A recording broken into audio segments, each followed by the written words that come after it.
રાજકોટના પાયલ હોસ્પિટલના સીસીટીવી કાંડને લઈને વધુ એક મોટો ખુલાસો થયો છે। આ ગેંગ યુરોપના દેશો એટલાન્ટા, જોર્જિયા, રોમાનિયા, જાપાનના VPNનો ઉપયોગ કરી પોતાની ઓળખ છુપાવતી। પ્રાથમિક તપાસમાં સીસીટીવી ફૂટેજ હેક કરનાર હેકર્સ એટલાન્ટા અને રોમાનિયામાં બેઠા હોવાનો ખુલાસો થયો હતો।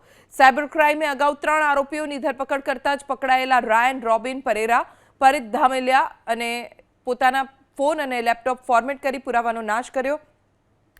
પોલીસ આરોપીઓના ફોન અને લેપટોપ મેળવી ડેટા રિકવર કરવા FSLની મદદ મેળવી છે। ઉપરાંત ગેરકાયદે પ્રવૃત્તિને લઈ ટેલિગ્રામને પણ નોટિસ ફટકારવામાં આવી। આરોપીઓ 1 વર્ષથી ટેલિગ્રામ થકી અશ્લીલ વિડીયોની આપલે કરતા હતા। રાયન પરેરા, પરિત ધામેલિયા અને વૈભવના કોર્ટે 3 દિવસના રિમાન્ડ મંજૂર કર્યા છે। તેમની પૂછપરછમાં વધુ કેટલાક ખુલાસા થઈ શકે છે। બેડરૂમથી લઈ હોસ્પિટલના વિડીયો હેક કરનારો સુરતનો પરિત ધામેલિયા જે રહે છે આલિશાન બંગલોમાં। હેકર પરિત ધામેલિયાની મૂળ અમરેલી જિલ્લાનો રહેવાસી છે।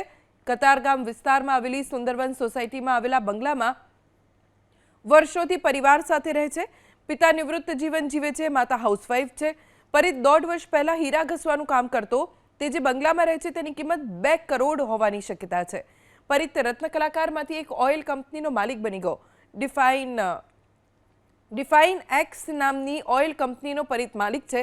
ઉપરાંત કતારગામમાં દુકાન પણ છે જ્યાં કારીગરો રાખી ટેક્સટાઇલ અને પાવરલૂમ્સમાં વપરાતું ઇન્ડસ્ટ્રીયલ ઓઇલ બનાવી તેનું વેચાણ કરે છે। પરિતે BCom સુધીનો અભ્યાસ કર્યો છે।